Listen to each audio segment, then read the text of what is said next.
Isang matinding rebelasyon ang inaasahang yayanig sa buong bansa matapos kumpirmahin ng kampo ni Vice Presidente Sara Duterte na hawak na nila ang isang video evidence laban kina First Lady Liza Transmags at House Speaker Martin Tambaluslos. Ayon sa tagapagsalita ng Vice Presidente, ang naturang video ay naglalaman umano ng hindi maipagkakailang ebidensya ng katiwalian at maanumalyang aktibidad sa loob ng pamahalaan. Bagamat hindi pa isinasa publiko ang kabuoang nilalaman ng video, tiniyak ng kampo ni VP Sara na ito ay isa sa publiko sa tamang panahon at kanilang isusumiti rin sa mga kinauukulang ahensya para sa formal na investigasyon. Umani ng matinding reaksyon mula sa publiko at umigting ang tensyon sa pagitan ng dalawang pinakamapangyarihang pamilya sa bansa, ang mga Duterte at mga Marcos. Sa gitna ng mga pangyayaring ito, nananawagan ng ilang mambabatas at civic groups na pairalin ng transparency at due process.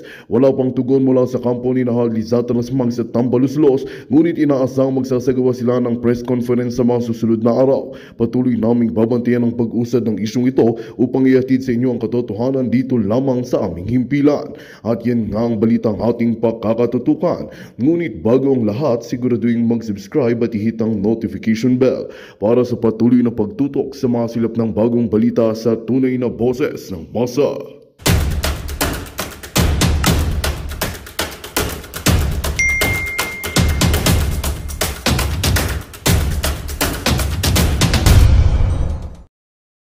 Mga hawak na video ni Vice President Sara Duterte, ilalabas na ba? So yan no, maraming nung mga may ipapanood po ako sa inyo na isang video ni Vice President Sara Duterte na sinabi niya na hawak-hawak niya ang video ni Liza Araneta Marcos at ni Martin Romualdez. Ito nga po daw yung mga video na iniingat-ingatan at talagang ayaw malaman ng taong bayan. Ito yung iniingatan na wag mailabas ni Vice President Sara Duterte, kaya tuloy-tuloy pa rin ang paninira sa mga Duterte. At ito no, Attorney Sal Panelo may banat kay Marcos Jr. Tinuruan kung sino yung mga dapat niyang tanggalin. Ang dami natin mga pag-uusapan ngayon mga kabanateros, at eto may mga picture tayo na bibigyan ng reaction. Oo, alam nyo itong mga picture na to, medyo familiar kayo dito sa mga picture na to kasi mga mukha nila nandito. At dito makikita nyo yung diferensya. Kung sino ang mga kawatan talaga. Unahin natin muna dito. Siyempre doon sa bagong-bago na sinabi ni Attorney Vic Rodriguez na kung sino mga daw ang dapat. Sabi ni Attorney Rodriguez, kahit magpalit-palit ka pa ng mga sekretaryo mo ng mga kalihim ng iba't ibang departamento, ang problema ay ikaw mismo. Basag na naman ang panga. Hindi totoo naman talaga, alam nyo, minsan talaga na hindi minsan ang weird lang nito ni tawag dito ni Marcos Jr. Alam mo yun, siya kasi isipin nyo maigi, siya yung may problema pero bakit siya yung dapat hindi sa bagay presidente yan. Oo nga naman, presidente nga naman yan. Tsaka si Marcos Jr. hindi niya nakikita na nagkamali siya. Lahat ng ginawa niya sa Pilipinas, lahat ng nangyari para sa kanya, tama yun. Sabi ni Ma'am Cathy Binag sabi ni Ma'am Cathy Binag, ang mga tao daw na nagte-take ng mga ecstasy. Yung mga humihigop ng pulburon. Yung mga yan daw ay talagang feeling nila gwapong-gwapo sila. Feeling nila, alam niyo yung feeling nila parang ang bango-bango nila. Feeling nila sikat sila. Di pong wala silang ibang iniisip na talagang lahat ay feeling nila pabor sa kanila. So yan ang kwento ni Ma'am Cathy Binag at alam niyo naman yan, napanood niyo. So kaya wag na natin asahan siguro talaga na itong si Marcos Jr. malaman niya yung mga pagkakamali niya na ginagawa sa bansang Pilipinas. Di, ito, maging real talk ko tayo, seryoso. Alam nyo, minsan may mga nababasa akong chat na, sus, mga banateros, ganyan naman kayo kasi mga maka Duterte kayo, kaya binabatikos nyo si Marcos.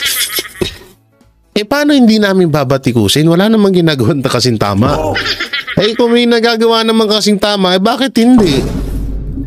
Bakit yung 20 pesos per kilo ng bigas, tama ba na ilagay mo ang pagmumukha mo doon? Pera ng taong bayan yun eh. Hindi mo naman pera yun, di ba? So sa tingin nyo, tama ba yun? Ano para saan yun? Anak ng teteng, yung plastic, ang laman na bigas, 3 kilo. Tapos yung plastic, mas mahal pa doon sa bigas. Syempre, biruin mo, ilagay ba naman yung mukha mo doon? May mga may mga salita pa. So, mahal din yung paggawa doon. Kaya nga sinasabi nga namin dito sa Banateros, kahit naman, 'di ba? Tingnan niyo si Amy, 'di ba? Kapag may mga kapag may mga nagagawa naman ng mga ang administrasyon, naman kami, pumapalakpak naman kami. Kaso walang nagagawang matama eh. Ano gagawin namin? Katulad niyan, si Vice President Sara Duterte, sinita namin nung inendorso niya si Amy Marcos. So, hindi kami yung tinatawag na porket parang sinasabi mong fanatics. Parang yung mga Amy natics dyan. Na ilang beses nang nabudol, nung inendorso na naman ni BP Sara, yan, nagsilabasan na naman sila. Yun yung sinasabi ko sa inyo, hindi kami ganun. Hindi ganun ng Banateros Brothers. Kapag may nakikita kaming mali sa mga Duterte, di ba, di sitahin din namin. Kay Marcos anong ba nakita yung tama kay Marcos? Wala man nakita doon. Katulad na lang nito. Yan, ano bang tama diyan? Tingnan niyo na. Tingnan niyo yung pinagkaiba dito sa mga budget na to. Marcos Jr. Billicity. Billicly. Budget. Ang hirap basahin pag purong green. Secretly, deliberated. Budget. Biruin mo to 15.8 billion. Kay Chis Escudero, 12.8 billion to 13.9 billion. Tapos pagdating kay House of Representative kay Speaker, future Prime Minister of the Philippines, 1948 kay Martin Romualdez, 16.3 billion. Ito pinakamalala, yung bago, 33.6 billion. Ngayon, ito yung ini-impeach. Ang ini-impeach, ito 733 million. Kung ikukumpara nyo kay Marcos, kay Escudero, tsaka kay Tambaluslos, halos wala ho sa kalingkingan yung budget ng Office of the Vice President, di ba? 733 million. Sobrang sobrang baba. Pero siya pa yung ini-impeach. Ganyang kalala ngayon ng administrasyon. Kaya hindi niyo masisisi yung yung mga supporters ng mga Duterte kung bakit ganyan na lang nila mahalin ang mga Duterte. Kasi una-una, kita kasi nila at obvious naman na hindi naman talaga dapat pang i-impeach si Vice President Sara Duterte. At mas impeachable nga itong mga hinayupak na to. Itong mga to, no? Ang laki ng agwat tingnan niyo yung diferensya. Una-una dun, eto na lang Doon na nga lang sa 500 billion na di umano ay budget ni Martin Romualdez. Biruin niyo yun, 500 billion. Alam niyo, magkaroon lang ako, siguro, hindi naman, hindi ko hahangarin ng isang billion. May pangbili lang ako ng bahay, kutsi, tsaka yung may start ng panghanap buhay. Masaya na ako dun. Pero puta na, grabe yung pera sa gobyerno, no? Pero ang dami naghihirap.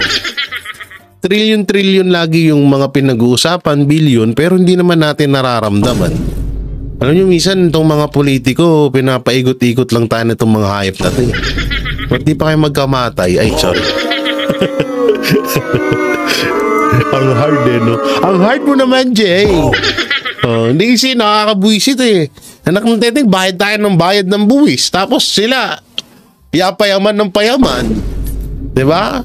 Yan ang mahirap sa ano ngayon sa Pilipinas. Tayo yung nagbabayad na tayo dapat yung pinagsisilbihan ng mga hinayupak na to. Pero kay Vice President nitong mga hinayupak na to. Pero ang pinakamasaklap na pangyayari hindi natin nararamdaman yung ano na yun, na yung mga taong sinasahuran natin para pagserbisyuhan tayo.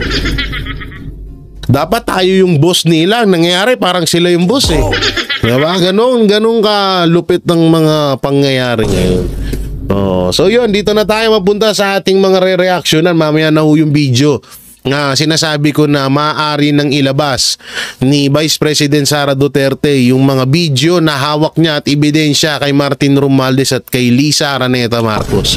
Dito muna tayo kay Attorney Sal Panelo, at dito sabi niya, sino ba ang dapat tanggalin? Attorney Sal Panelo naglabas. Naglabas ba? Wait lang ha. Attorney Sal Panelo, balasahin mo sa gabinete ni Marcos Jr. Grabe yung mga title no? Sige, panoorin natin to. Ang pagdating naman dun sa sino ba ang dapat tatanggalin,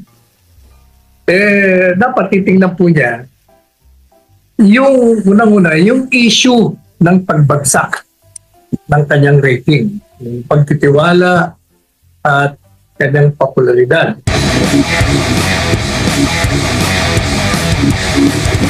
Yung the fact na pinaparesign niya yung mga membro ng kabinete, ibig sabihin nun, naniniwala siya na ilan o marami sa kanila ang hindi gumagawa ng kanilang tungkulin at hindi natutugunan ang pangangailangan ng taong bayan. Kaya pinare-resign niya lahat at tatanggalin niya yung para sa kanya ang nararapat na palitan. Yan ang aking sinabi. Now, pagdating naman dun sa sino ba ang dapat tatanggalin, dapat titingnan po niya yung unang-una, yung issue ng pagbagsak ng kanyang rating, yung pagtitiwala at kanyang popularidad.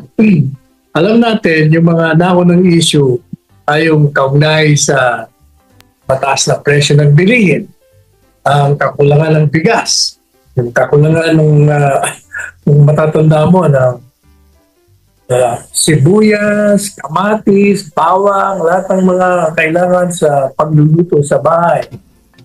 Andun din yung mga bata ni Marcos yan, magkakatabi sila At kaya ganun, yung mga demonyo isa mukha. Ay, sorry, nadudulas na naman ako dito. Ng mababa ang pasahod, kawalan ng lupa, ng walang lupa, trabaho ng walang trabaho. Yun ang mga unang dahilan kung bakit bumagsak ang rating niya.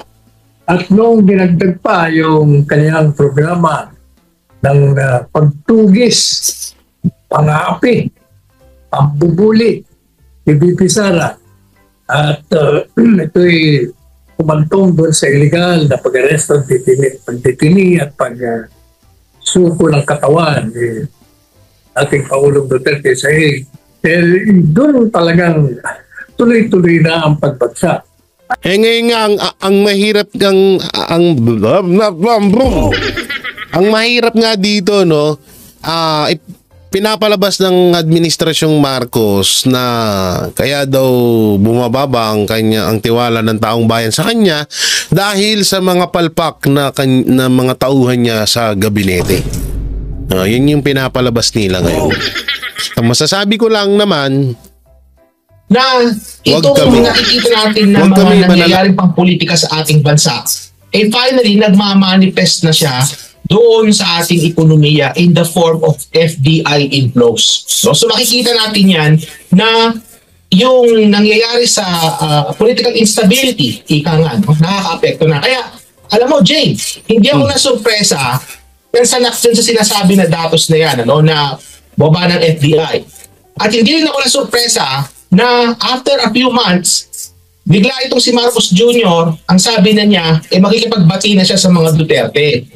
Kasi ang nangyayari na ngayon, yung ginagawa nilang pamumulitika, nakaka-apekto na sa ating ekonomiya. At nakikita nila yan, and that is impacting on their approval ratings, nakaka-apekto na yan sa kanilang trust ratings, at eventually, Jay, makaka-apekto yan sa legasiya ni Marcos Jr. once he leaves office. Ayaw na siguro na siya ay maalala bilang pinakamahinang Pangulo or ang Pangulo na kapag under sa kanya, nakaranas ang ating bansa ng pinakamababang pagpasok. Opo. Grabe, no? Pero yun nga, ito, lakihan ko ha. Ngayon lang to nangyari. Foreign investment sa Pilipinas. Ayan, no? Ano to? 0.1. Ganyan kababa. No? Sa loob daw ito ng 10 years. So, ito ba ay nagkataon? At lalong-lalo na ito pa ang pinakamalupit dyan nung panahon na in-impeach si Vice President Sara Duterte sa Congress. Malaking impact talaga ang nangyari. No? Pero ito naman ay hindi naman kagaya ng sinasabi nga ni Pangulong Duterte at ni Vice President Sara Duterte, hindi nga sila talaga ang problema. Ang problema talaga ay yung administrasyon Marcos kung gaano ipalakad or gampanan ng kanilang mga trabaho. Kasi wala rin naman talagang mag-i-invest dito sa bansa natin kung mismong mga investor nakikita nila na gulo-gulo tayo dito. Bukod sa gulo-gulo na nga at matindi ang awayan ng politika dito sa atin, tapos yung lugar pa natin laging bahain. Dahil wala nga yung 5,500 na flood control. Yun ang yun ang malupit doon. No, so dito sobrang nakakakaba to, biruin mo, sobrang bagsak na talaga. Buti talaga, ito, nagpapasalamat talaga ako nung gusto sa SMNI. Dahil kung wala ang SMNI, hindi natin malalaman yung mga ganitong balita. At salamat din kay Dr. Michael Batu dahil gumawa siya ng ganito at least nalaman ng sambayan ng Pilipino na talagang palubog na ang foreign investment dito sa bansang Pilipinas. So yan, hindi na natin tapusin yung video na yan. At dito tayo, asan yun? Ito ba yun? Hindi. Ito ba yun? Hindi. Si Madam Claire, hindi yan. Ito. Ito yung dito tayo, no? Ito yung talagang nakaplanado na daw ang mga mananalo sa panoorin po natin. May nanalo na nga ba bago pa man bumoto ang bayan nitong eleksyon? Yan nga ang tanong ng maraming botante, maging ni dating Defense Secretary Norberto Gonzales na hayagang nagsasabi na may nagmaniobra sa halalan. Ang eksklusibong report na ito mula kay Almar Forzuelo.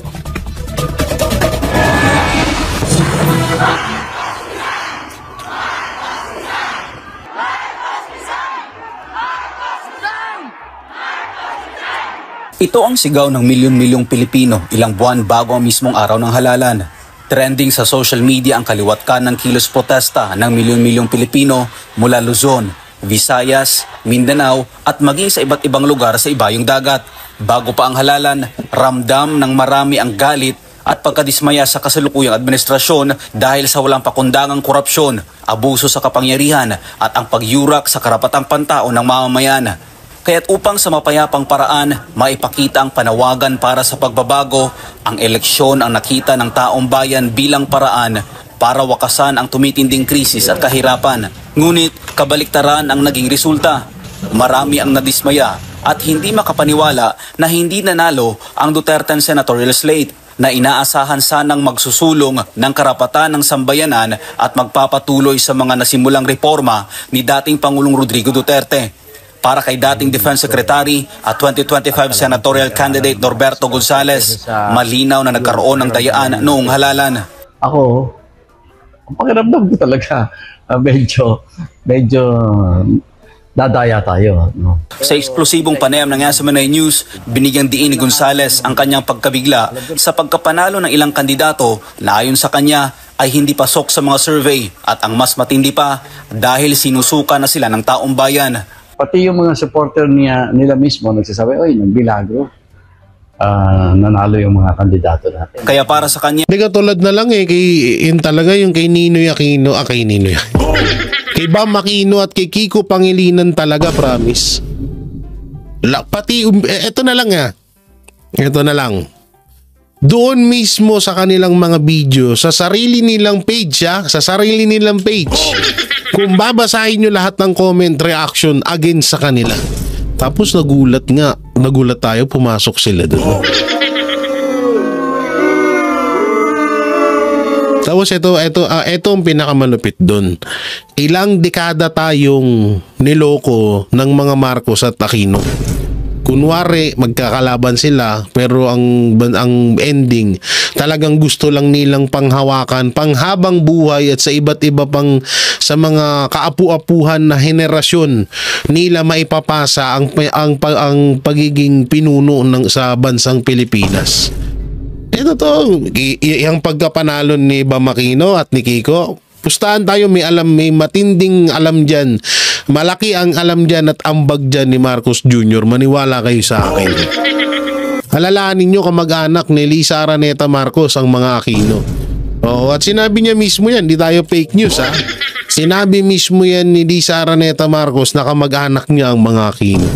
Kaya yan ang abangan nating niyang baka nga maging baka nga ang Romualdez or ang mga Aquino ang magtandem sa bandang huli. So pantuloy natin to. Hindi pa man nagsisimula ang halalan ay may mga nanalo ng kandidato. Anya, magkahiwalay ang operasyon ng umunoy dayaan sa lokal at pambansang antas. Sa national level, anya, malinaw na may kontrol na mula sa itaas, mula sa sentro ng kapangyarihan, maging ang pagkakaayos ng ranggo, batay sa dami ng boto, tila planado at sistematikong isinagawa. Sa ngayon, patuloy na nangangalap ng karagdagang ebidensya ang kampo ni Gonzales ukol sa umunoy dayaan. Hinihintay na lang din daw nila ang resulta ng mas malalim na pag-aaral. Subalit sa inisyal na pagsusuri, kapansin-pansin umano ang pare-parehong pattern ng kanyang ranking sa napakaraming probinsya na isang indikasyon na posibleng may sistemang kumikilos sa likod ng resulta. Kaya para sa kanya, panahon na upang baguhin ang mismong sistema ng pagboto sa Pilipinas. Kaya unang-una, ang gusto kong makita, magkaroon tayo ng bagong electoral system. No? Yung electoral system natin, kahit anong sabihin natin, sa dami ng hindi nagtitiwala dyan, hindi dapat na yan ang electoral system na dapat gagamitin natin. Walang tiwala sa bayanan Maraming nagdududa. Bakit mo pipiliting gamitin? So, ibahin natin ang electoral system natin. Samantala, kaugnay nito, suportado naman ni Gonzales ang ginagawa ngayong kilos protesta ni Pastor Apollo C. Quiboloy laban sa COMELEC. Sinabi ni Gonzales na nais niyang mapabilang sa mga grupo o individual na nagsusulong ng tunay na pagbabago. At isa sa mga kinikilala niyang leader na may ganitong paninindigan ay si Pastor Apollo C. Quiboloy, ang spiritual leader ng Kingdom of Jesus Christ o KOJC. Ako, gusto ko sana na masali ako doon sa tama at totoo. At kailangan ng taong bayan natin ang mga mamumuno sa ganyang klaseng kilos. Huwag natin payagan na laruin lang yan o kung sino-sino. Di alam nyo yung desisyon or yung panukala ni Pastor Apollo C. Quiboloy na mag-manual counting. Sobrang dami pong natutuwa ngayon doon. Yan po, hindi po yan fake news dahil sobrang dami hong natutuwa sa panibagong hakbang na plano ni Pastor Apollo C. Quiboloy na mag-manual counting nga. Tsaka yun nga, at may sinabi din si Pastor at nabanggit na rin nila Boss Dada Banat Bayan na kapag lumabas sa counting, manual counting doon sa botohan, na panalo si Pastor ay hindi pa rin siya uupo bilang senador. Gusto niya lang malaman at gusto niya lang makita ng taong bayan kung saan napunta yung kanilang mga boto. Ayun po talaga yung punteriya doon ni Pastor. Hindi porket parang sinasabi nyo na bitter. or hindi tanggap ni Pastor yung pagkakatalo niya, isang malaki pong kalukuhan yun. Sobrang isang malaking kalukuhan yun. Kaya nga sinasabi nga ho namin, hindi ho kailangan ni Pastor yung pagiging senador na yan. Hindi niya ho kailangan yan. Kaya niya lang din naman niyang pinasok is para baguhin niya yung sistema na nakikita niyang mali dyan sa Senado. At kahit naman din naman tayo ng mga pangkaraniwang Pilipino ay kitang-kita naman din talaga natin ho yung talagang pangit na nangyayari sa Senado natin ngayon. 'Di ba? So yung mga mga sabi-sabi diyan, hindi lang kayo makamubon kaya nagaganyan kayo. Mga ulul, no? Mga ulul kayo. Hindi kailangan na ako na nagsasabi sa inyo, hindi na kailangan ni Pastor yan. Sa tutusin, parang si Pastor kung talagang magpapahinga na lang siya na wala siyang pakialam. Ito kung walang pakialam si Pastor sa Pilipinas, kayang-kaya na ni Pastor mamuhay ng mapayapa. Sasang-ayunan niya lang ng sasang-ayunan si Pastor si Marcos Jr. sa mga gusto katulad yung ginagawa ng ibang mainstream media na pumabor lang ng pumabor sa administrasyon. Kung yun kinagat ni Pastor yun, wala na siyang problema. Kung wala siyang pagmamahal sa bayan, hindi kayang-kayang gawin ni Pastor yun na na magpabayad na lamang. So although hindi na rin kailangan ni Pastor ang pera, pero kung gusto niyang matiwasay ang buhay at sumunod na lang ng sumunod sa kagustuhan ng administrasyon, wala na siyang problema. Yung nga lang, tatalikuran niya yung kaibigan niya na si Pangulong Duterte. Yun yung kinaganda kay Pastor dahil hindi niya yun ginawa. Diba? Inalay niya yung buhay niya para sa Pilipinas, inalay niya yung buhay niya para sa kaibigan niya. Ganon kalupit. Kaya kami, hangang-hanga kami, mapahanggang ngayon kay Pastor at para din sa amin, sa lahat ng naniniwala kami na panalo si Pastor bilang senador ng bansang Pilipinas. Sadyang nagkaroon lang talaga ng dayaan. So yun mga banateros, mga kabiyaya, ano po bang masasabi nyo sa mga napag-usapan natin? I-comment nyo lang po dyan sa baba. At syempre, huwag nyo pong kalimutan na mag-share. Paki-share po itong mga vlog ho namin ng mga banateros. Napakalaking tulong po niyan sa mga YouTube channel. At syempre, para malaman din na iba pa nating mga kababayan yung mga balita nila, yung mga balitan dapat nilang malaman. At kayo ba, naniniwala ba kayo na wala pang halalan na may nakaset up ng mga mananalo? At kayo ba naniniwala na kapag tapos na ang termino ni Marcos Jr. ay talagang simot ang pera ng taong bayan? No? So i-comment nyo lang po dyan sa baba.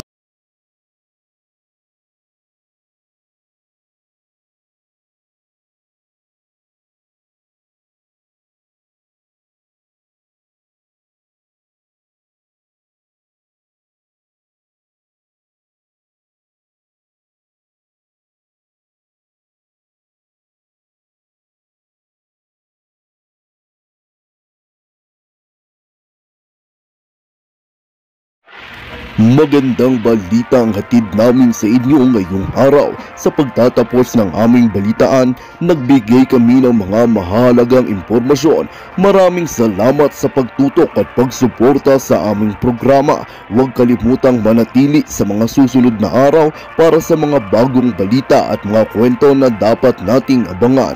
Mula sa Boses ng Masa, magandang araw Pilipinas!